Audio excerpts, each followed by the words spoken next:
Hello cancer, आज हम देखने वाले हैं कि आपके नो कांटेक्ट सिचुएशन में चल क्या रहा है। आज हम आपके पर्सन के फीलिंग्स, इंटेंशंस, एक्शंस एंड इस महीने क्या आउटकम रहने वाला है इस रिलेशनशिप का, वो हम देखने वाले हैं। अगर आपको मेरा काम अच्छा लगता है then you can consider subscribing to my channel. Subscribe करने के बाद बेल नोटिफिकेशन ज़रूर ऑन रखें कैंसर, अदरवाइज़ मेरे वीडियोज़ आप तक पहुँचेंगे नहीं।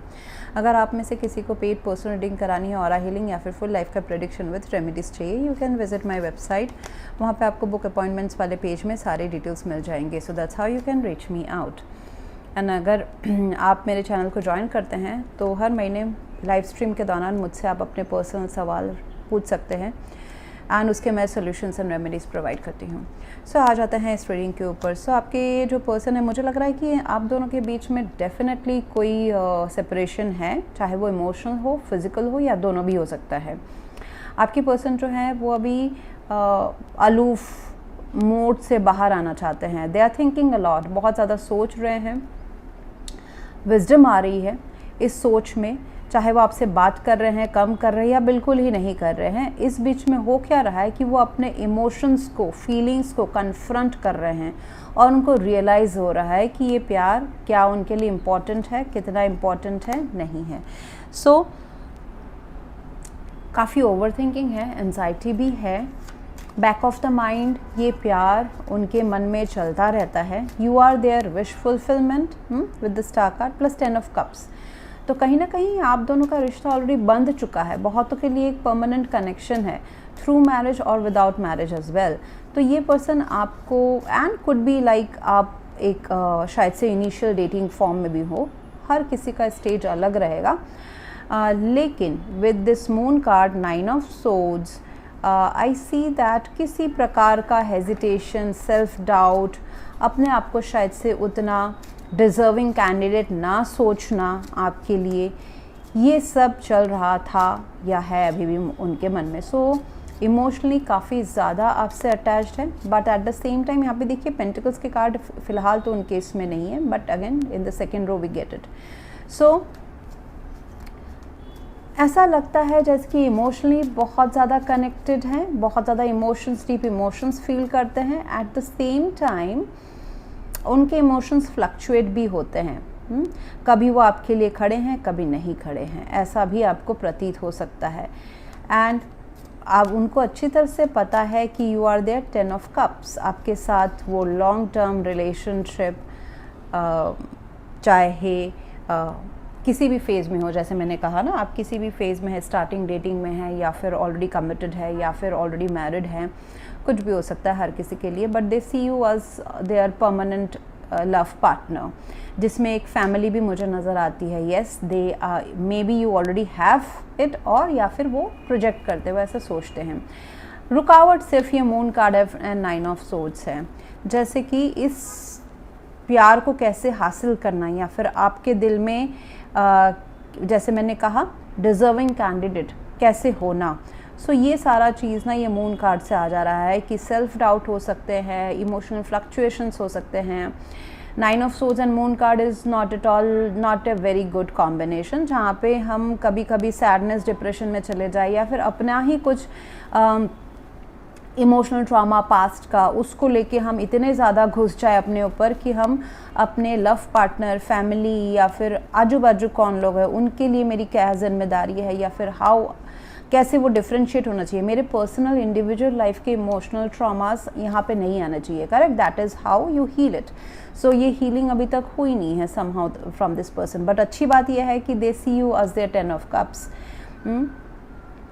एक्सपेंशन, मैरिज, किड्स, ये सारा आपके साथ देखते हैं। सो क्या ये पर्सन एंड इमोशनल थोड़ा सा आप दोनों के बीच में शायद से कनेक्शन अभी थोड़ा सा खिंचा हुआ भी हो, थोड़ा सा clear cut expression of love ना हो, अभी ऐसा चल रहा हो सकता है। इसका ये जो ओवर थिंकिंग का जो पीरियड ये पर्सन जा रहे हैं, it is they will overcome it. ये इससे बाहर निकलेंगे कब? जब वो आप खुद के प्यार को, खुद के सेल्फ डाउट को, खुद के मन में जो सबकॉन्शियस माइंड के फियर है, उन सब को वो खुद कन्फ्रंट करेंगे।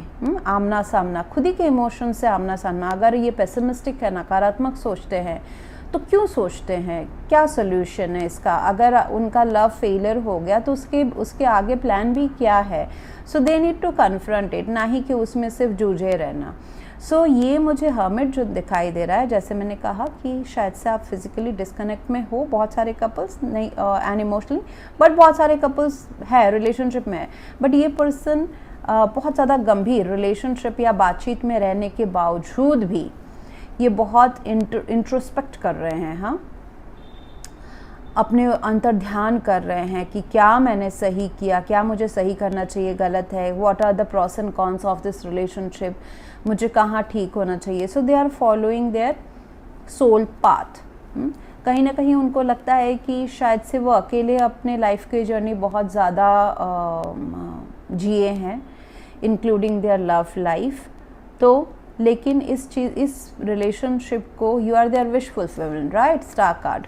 तो इस रिलेशनशिप को पुख्ता एंड लॉन्ग टर्म बनाने के लिए ये सब जो उनके नकारात्मक सोच है या फिर इंडिविजुअल बैटल्स है खुद से, वो सबको बाहर, उस सब से ऊपर उठ के कैसे इस कनेक्शन में वो कंट्रीब्यूट कर सकते हैं। So they are coming up with this knight of pentacles. बहुत ही स्लो मूविंग स्टेबिलिटी के ऑफर्स हैं, बट है ये पर्सन कंसिस्टेंट रहेंगे, बट ऐसा ना एक्सपेक्ट करें कि ओवर मतलब आपके लाइफ में रहेंगे, बहुत ही प्रॉस एंड कॉन्स एक मेथोडिकल तरीके से आपके लाइफ में रहेंगे, जैसे कि एक सपोर्ट सिस्टम जो हमेशा है, लेकिन आपके लिए बहुत कुछ बड़ा या बहुत कुछ ख़राब भी नहीं करेंगे। It's a consistent support they are coming up with, that's what they feel कि इस रिलेशनशिप में मेरा होना ही या फिर मेरा लॉजिस्टिकली फिज़िकली प्रेजेंट होना, लॉजिस्टिकली आपके लाइफ को आसान बनाना, पेंटिकल्स है, जैसे कि कमिटेड रहना या फिर ड्यूटीज़ निभाना, तो वो ही इस रिलेशनशिप को कंजर्व करके रख सकता है। तो यहाँ पे ये moon card and 9 of swords से ऐसा भी लग रहा है कि ट्रस्ट इश्यूज़ हो सकते हैं, ट्रस्ट इश्यूज़ हो सकते हैं, किड्स इन्वॉल्व हो सकते हैं। ट्रस्ट से मेरा मतलब है कि नॉट द कैरेक्टर वाला ट्रस्ट, और not only in that sense कि कोई थर्ड पर्सन है वो trust, no, it is about कि क्या आप इस पर्सन के ऊपर या वो आपके ऊपर कुछ चीज़, काम का, ड्यूटीज़ का, रिस्पॉन्सिबिलिटीज़ का भी ट्रस्ट कर सकते हैं। होल लाइफ टाइम साथ निभाओगे, क्या उसका ट्रस्ट कर सकते हैं। सो ये कुछ गैप्स हैं जो जैसे कि एक होता है ना, अरे ये पर्सन मेरे लिए कुछ भी कर सकता है, ठीक है, तो वो वाली बात है। या फिर वो अपने सेल्फिशनेस देखेंगे जब ज़रूरत होगा, जब कुछ ऐसे मोमेंट्स आएंगे लाइफ में। सो वो जो क्वेश्चन मार्क रहता है, वो जो डिलेमा रहता है, उस ट्रस्ट की यहाँ पे बात हो रही है। क्या ये पर्सन मेरा साथ अंतिम समय तक निभाएंगे, या तो फिर आप ऐसा क्वेश्चन मार्क है, या तो फिर उनके लिए आप क्वेश्चन मार्क है। तो कोई भी साइड से हो सकता है या दोनों साइड से हो सकता है। 3 of swords, there has been, past में मुझे दिख रहा है there has been a third reason जिस वजह से ये रिलेशनशिप दुख के दौर से गुजरा है, पास्ट या प्रेजेंट में। अभी भी अगर ये हो चुका है पास्ट में, बट उसके जो तार हैं अभी भी आपके लव लाइफ में इम्पैक्टेड हैं। अब उसी चीज़ को हीलिंग देने की बात आ रही है, उसी चीज़ से बाहर निकलने की बात आ रही है, ठीक है।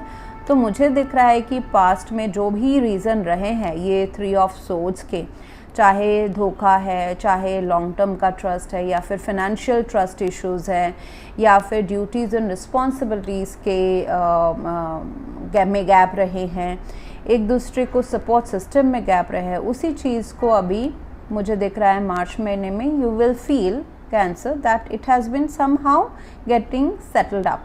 स्टार कार्ड है तो आपकी जो इमोशनल जो नीड्स है वो कहीं ना कहीं पूरे होंगे, हीलिंग भी होगा, चाहे वो माफ़ कर देना हो, फॉरगिव करना हो, फॉरगेट करना हो। इमोशनली दोबारा यहाँ पे आपको दिल खोल के बात करने का आपको भरोसा आएगा, आप इस पर्सन को दिल खोल के ट्रस्ट कर सको, उसमें थोड़े से स्टेप्स लिए जाएंगे। So overall it's a good energy.